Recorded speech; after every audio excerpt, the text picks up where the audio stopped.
아침에 나로 주의 인자한 말씀을 듣게 하소서.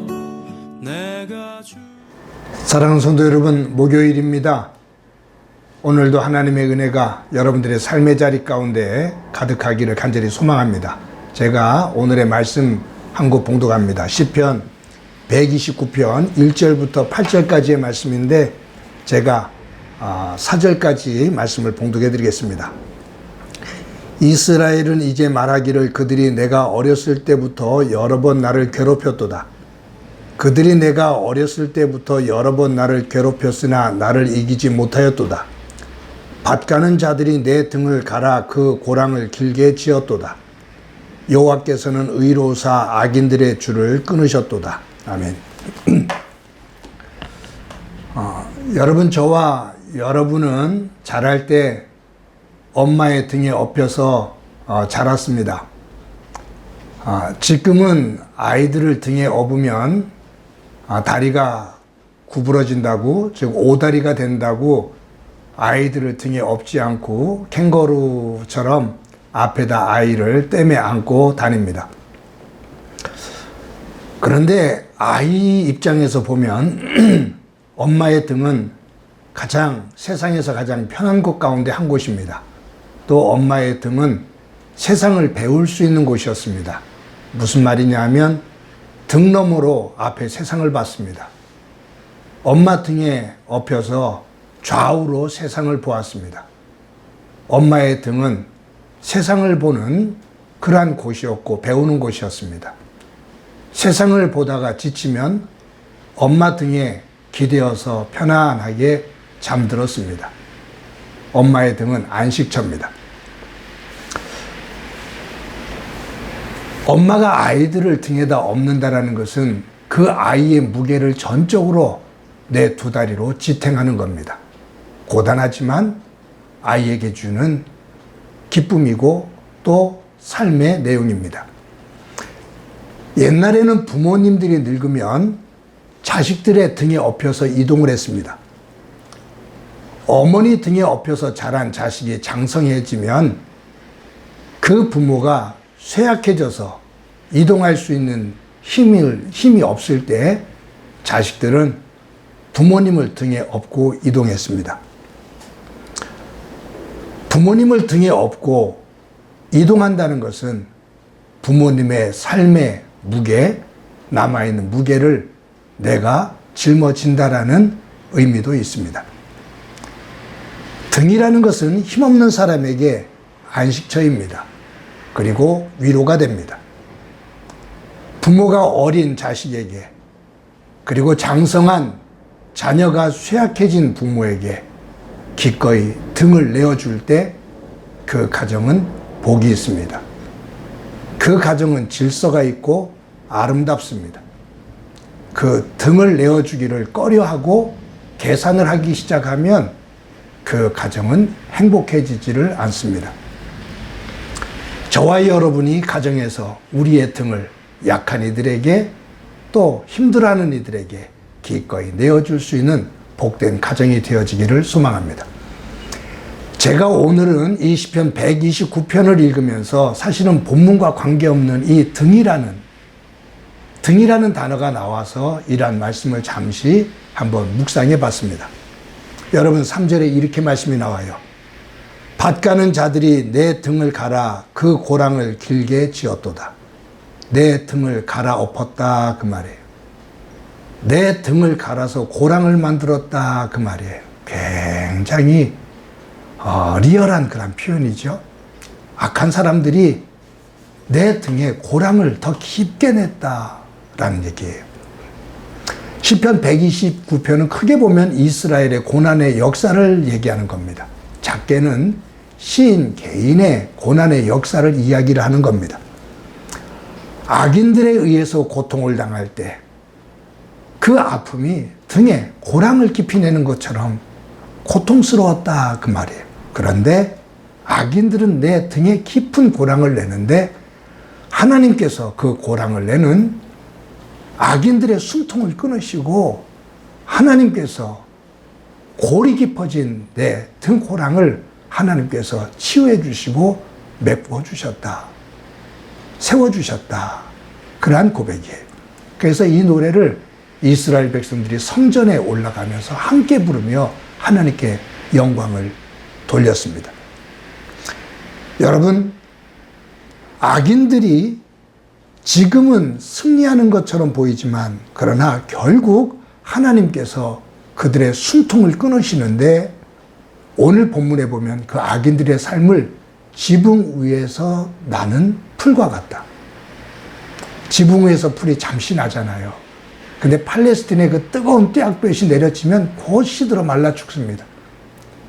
살아있는 것처럼 보여지지만 곧 사라진다 그 말이에요.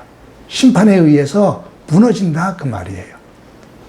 의인의 삶과 악인의 삶, 하나님 안에서 어떻게 만들어지는지, 악인이 승리하는 것처럼 보여지지만 결국은 지붕 위의 풀처럼 곧 시들게 된다 그 말이죠. 여러분, 이 말씀을 묵상하면서 이런 생각을 해봤어요. 우리들이 삶을 살면서 악인과 의인을 구분하게 될 때 대체적으로 저와 여러분들은 우리를 어디에다 두냐 하면 의인의 자리에 둘 겁니다. 저도 그렇습니다. 우리 살다 보면 많은 갈등도 있고 아픔도 있고 그럴 수 있잖아요. 다툼도 있고.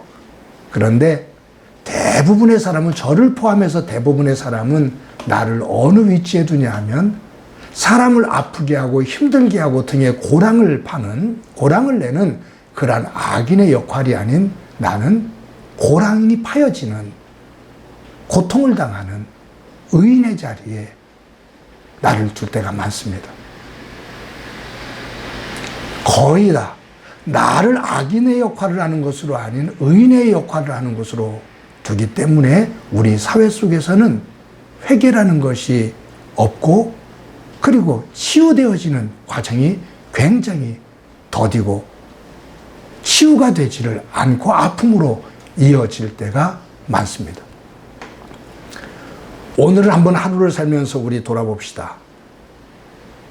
내가 어떤 삶을 살고 있는지, 혹시 나로 인해 누가 고통을 당하고 있는지, 누가 상처를 입었는지 한번 돌아보고, 내가 입은 아픔만이 아니라 내가 상대방에게 준 아픔도 한번 헤아려 보면서 그것을 치유할 수 있는 귀한 한날이 되어지기를 소망합니다. 더 적극적으로는 내가 상처 입고 내 등에 깊은 고랑이 파여졌을 때 그것을 위로하고 치료했던 사람이 누군지, 그 역할을 해준 사람이 누군지, 그에게 오늘 감사 전화 한번 하고 고맙다라고 만나면 인사하고 조그만 선물이라도 하나 전달하면서 그 사랑을 나눌 때 우리의 삶이 오늘도 행복한 삶이 되리라고 믿습니다. 오늘도 고랑을 파는 그러한 말이 아니라 고랑을 메꾸며 또 메꿔진 그 언어를 사용해 준 사람에게 감사를 표현하면서 행복한, 또 하나님 나라를 만들어가는 소중한 한날이 되어지기를 주님의 이름으로 간절히 축원합니다. 한번 기도합니다. 하나님 감사합니다. 오늘도 비가 옵니다. 주님, 무더위를 식혀주는 이 비처럼 우리의 삶의 자리에 시원함을 만드는 하루가 되기를 소망합니다. 내 등고랑을 깊게 판 아픔을 준 사람을 기억하며 분노하는 시간보다 내 등고랑을 메꿔준 그들을 기억하고 감사하며 살 수 있는 저희들이 되도록 은혜 베풀어 주옵소서. 예수님께서 자신의 등으로 우리의 죄를 짊어지고 죄의 강을 건너 구원의 길로 전적으로 인도하신 것처럼 우리 또한 예수님을 닮아 그 길을 가게 하시고 그분 앞에 감사하는 하루의 삶 되게 하옵소서. 예수님의 이름으로 기도드립니다. 아멘.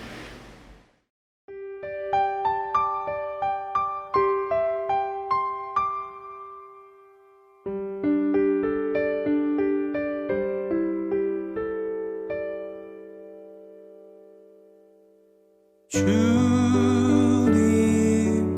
날 위해 지신 십자가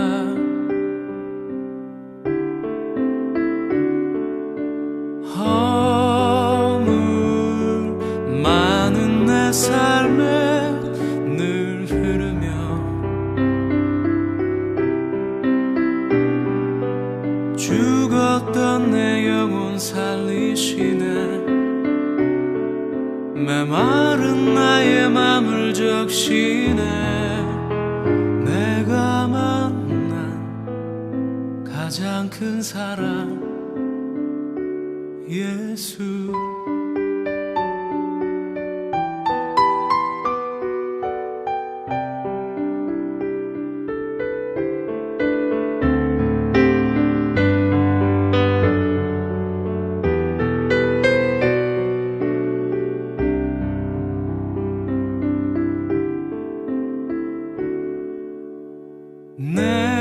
내가 예수 그리스도와 함께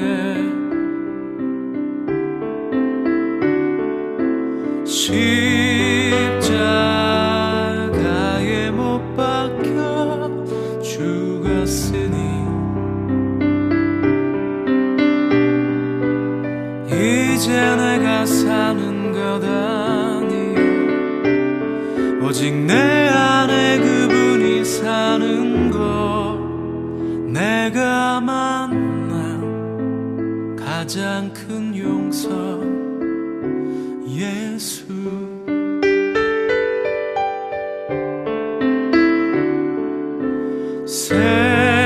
세상 모든 어둠 힘을 잃고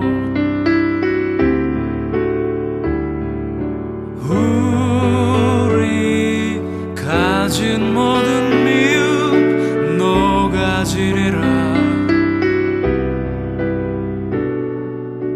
어떻게 그분 닮을 수 있을까? 어떻게 그 길 걸을 수 있나? 내가 만난 가장 큰 이름. 내가 만난 가장 큰 이름. 내가 만난 가장 큰 이름 예수.